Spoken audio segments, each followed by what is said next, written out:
friends, my name is Manisha and today I am here to discuss with you gastric disorder.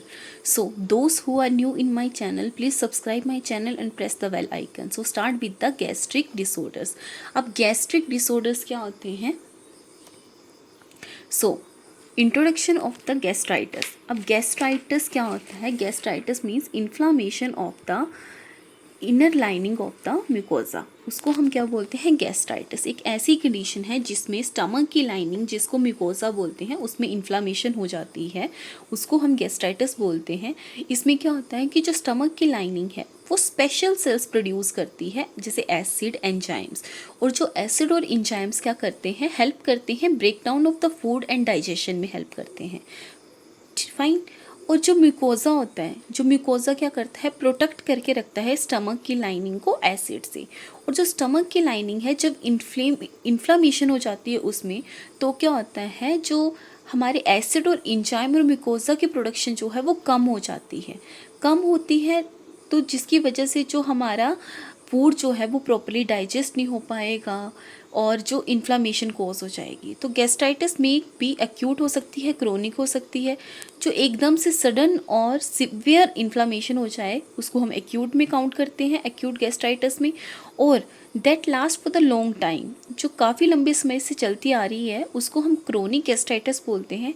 और chronic gastritis जो है वो treatable नहीं है.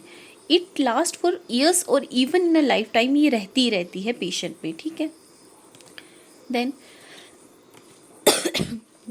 अब आगे गैस्ट्राइटिस.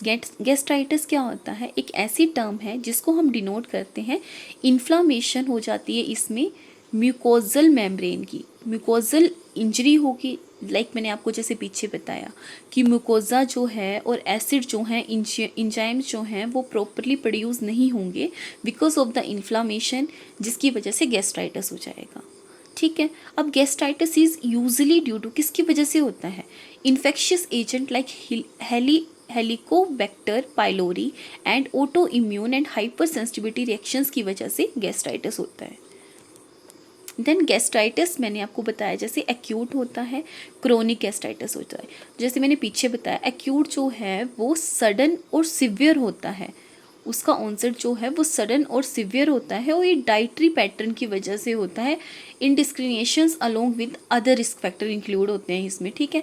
इसमें जो है म्यूकोजा की नेक्रोसिस होना शुरू हो जाती है और inflammatory reaction occur in the acute. Inflammation start होने शुरू हो जाती है, मीन्स ये स्टार्टिंग का स्टेप है. एक्यूट गैस्ट्राइटिस में स्टार्टिंग जो है, मतलब ऑनसेट जो इसका सिवियर होता है, ये ट्रीटेबल है, ट्रीट हो जाता है. अब क्रोनिक गैस्ट्राइटिस जो है ये काफ़ी लंबे समय से चलता आ रहा, काफ़ी लंबे समय से होता है ये, और ये क्यूरेबल नहीं है. इसको ठीक होने में काफ़ी ईयर्स भी लग सकते हैं और लाइफ टाइम भी लग सकता है पेशेंट को. ठीक है. इट अपेयर्स एज अ, इसमें पैची और डिफ्यूज लाइक स्प्रेड आउट, जो अल्सर्स हैं वो स्प्रेड आउट हो जाते हैं स्टमक में और इन्फ्लामेशन हो जाती है mucosal lining of the stomach में. फाइन. अब एक ऐसा डिसीज़ है जिसमें जो वॉल्स ऑफ द, जो स्टमक की लाइनिंग और वॉल्स होती हैं उसमें वो थिन हो जाती हैं, पतली होनी शुरू हो जाती है और उसकी एट्रोफी होना शुरू हो जाती है, जिसकी वजह से वेनाइन और मेलिग्नेंट अल्सर्स होना शुरू हो जाते हैं स्टमक में. वो किसकी वजह से होते हैं? हेलिकोबैक्टर पाइलोरी की वजह से होते हैं और ऑटो इम्यून डिसीज़ की वजह से होते हैं. ठीक है. अब क्या क्या कॉजेज़ की वजह से गैस्ट्रिक अल्सर्स हो सकते हैं? इसमें हेलिकोबैक्टीरिया पाइलोरी हमने जैसे पढ़ा, इस बैक्टीरिया की वजह से हो सकते हैं. While reflex. While reflex means back, जो वाइल है हमारे स्टमक में उसका बैक फ्लो होने की वजह से भी हो सकता है, जो कनेक्ट करता है लीवर और गॉल ब्लैडर को. अब कोई भी इन्फेक्शन उसकी वजह से भी हो सकता है, like bacteria and virus. Then gastritis के रिस्क फैक्टर क्या क्या आते हैं? कोई भी इंजरी हो हमारी म्यूकोजल बैरियर को, जैसे ड्रग और केमिकल हम ले रहा हो पेशेंट, उसकी वजह से भी हो सकता है. जो एंटी इन्फ्लामेटरी ड्रग हैं लाइक एस्प्रिन, नसेड्स वगैरह के यूज़ करने से भी हो सकता है. एक्सेसिव कोई पेशेंट एक्सेसिव अल्कोहल ले रहा है तो भी हो सकता है. वाइल रिफ्लेक्स हो रहा है तब भी वाइल रिफ्लेक्स की वजह से भी हो सकता है. रेडिएशन थेरेपी, स्टेरॉइड्स की वजह से, फूड और सब्सटेंस पॉइजनिंग की वजह से, बैक्टीरियल इन्फेक्शन की वजह से, एक्सट्रीम फिजिकल स्ट्रेस और प्रोलॉन्ग्ड इमोशनल टेंशन की वजह से हो सकता है। अगर बंदा एक्सेसिव अमाउंट में कॉफ़ी ले रहा है, T, paper, spices, stimulation, acid secretion वगैरह हो रहे, तब भी पेशेंट को गैस्ट्राइटिस हो सकता है। अब पैथोफिजियोलॉजी में इसका क्या आता है कि जो हमारे जो प्रोटेक्टिव बैरियर है उनका ब्रेक डाउन होगा, ठीक है, जिसकी वजह से क्या होगा, म्यूकोजल इंजरी होगी, ठीक है। इंजरी की वजह से जो हिस्टामीन रिलीज होगा एंड वेगस नर्व जो है वो स्टिमुलेट हो जाएगी, ठीक है, जिसकी वजह से क्या होगा, बैक डिफ्यूज़न ऑफ HCl, जो HCl है, जो हमारा एसिड है, उसका बैक डिफ्यूज़न बैक होना शुरू होगा म्यूकोसा में, and the small vessels causing oedema, जिसकी वजह से जो स्मॉल वेसल्स हैं वो क्या करेंगे, अडीमा कॉज करेंगी, हेमरेज करेंगी और इरोजन कर देंगी हमारी स्टमक की लाइनिंग की, जिसकी वजह से पैथोलॉजिकल चेंजेस क्या क्या आएंगे, अडीमा हो सकता है पेशेंट में, वास्कुलर कंजक्शन हो सकता है, एक्यूट इन्फ्लामेटरी सेल इन्फिल्ट्रेशन हो सकता है, डीजेनरेटिव हो सकता है, changes in the superficial epithelium of the stomach lining. Then gastritis, अब इसमें आता है acute gastritis and chronic gastritis. जो एक्यूट है वो रैपिड ऑनसेट होता है इसमें, जैसे कि हमने पीछे पढ़ा था कि रैपिड एकदम से होता है, और इसमें पेन और डिस्कम्फर्ट होता है, नोजिया, वॉमिटिंग, हेमेटेमेसिस हो सकता है, मतलब vomiting in blood, gastric haemorrhage हो सकती है, डिस्पेप्सिया हो सकता है लाइक हार्ट बर्न, एनोरेक्सिया हो सकता है। और क्रोनिक गैस्ट्राइटिस में क्या क्या हो सकता है, vague report of the epigastric pain that is relieved by food.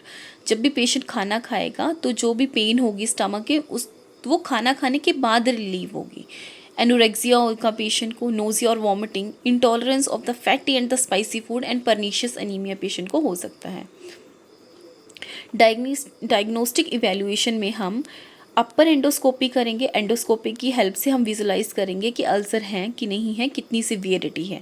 Blood test करेंगे, ब्लड टेस्ट में हम पेशेंट को H. पाइलोरी इन्फेक्शन के लिए चेक करेंगे और परनीशियस एनीमिया के लिए चेक करेंगे, ठीक है। फीकल ओकल्ट ब्लड टेस्ट करेंगे, स्टूल टेस्ट करेंगे, जिसमें हम देखेंगे कि स्टूल में ब्लड की प्रेजेंस है कि नहीं है, जो क्या है एक पॉसिबल साइन है गैस्ट्राइटिस का। अब मेडिकल मैनेजमेंट में हम क्या करते हैं गैस्ट्राइटिस की, healing usually occurred spontaneously with in a few day.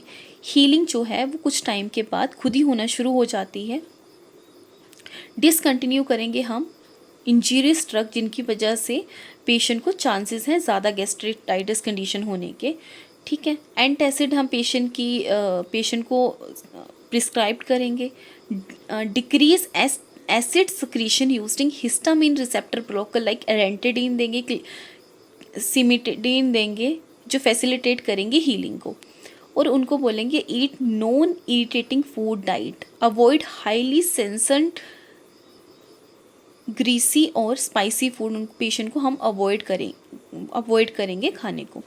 Then gastritis में नर्सिंग मैनेजमेंट में हम पेशेंट की एंग्जाइटी को कम करेंगे, उसको ऑप्टिमल न्यूट्रिशन प्रोवाइड करेंगे, फ्लूइड बैलेंस करेंगे, पेशेंट का पेन को रिलीव करेंगे, promoting home and community based care provide करेंगे, जिसमें फैमिली एजुकेशन देंगे हम गैस्ट्राइटिस के बारे में, और पेशेंट को बताएंगे कि जो हम एस्प्रिन और अदर नसेड्स हैं जिसकी वजह से पेशेंट को गैस्ट्राइटिस होने के चांसेस हैं, उसके बारे में होल डिस्क्राइब करेंगे कि क्या खाना है क्या नहीं खाना है, पूरा अच्छे से उसको एक्सप्लेनेशन देंगे, एजुकेशन देंगे।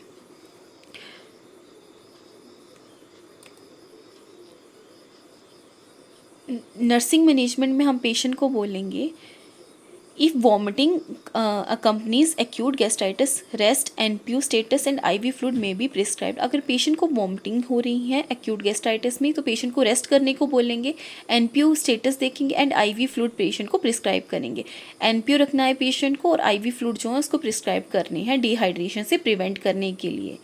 अब इन severe case of acute gastritis हम पेशेंट को NG ट्यूब देंगे, NG ट्यूब लगाएंगे जिसमें हम उसकी ब्लीडिंग को मॉनिटर करेंगे, the lavage the precipitating agent for the stomach and to keep the stomach empty and free of stimuli।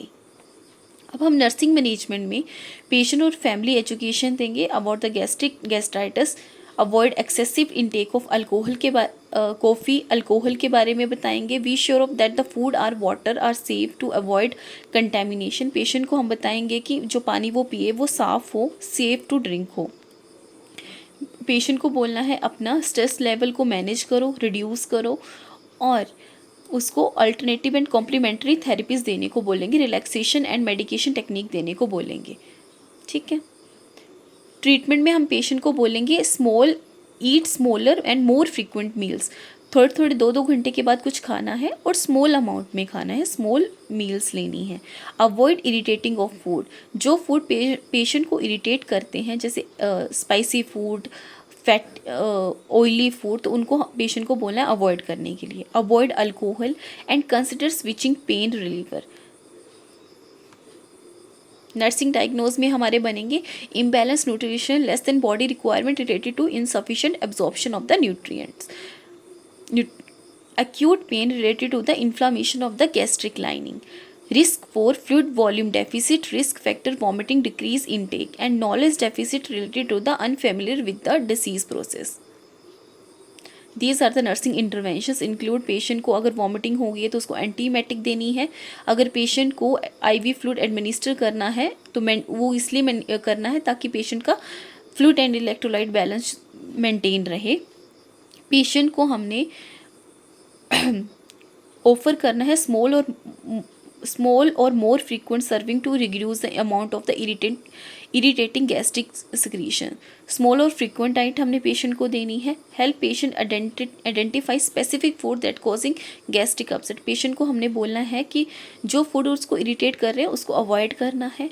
Antacid हमने पेशेंट को प्रिस्क्राइब करने हैं। ठीक है, थैंक यू क्लास।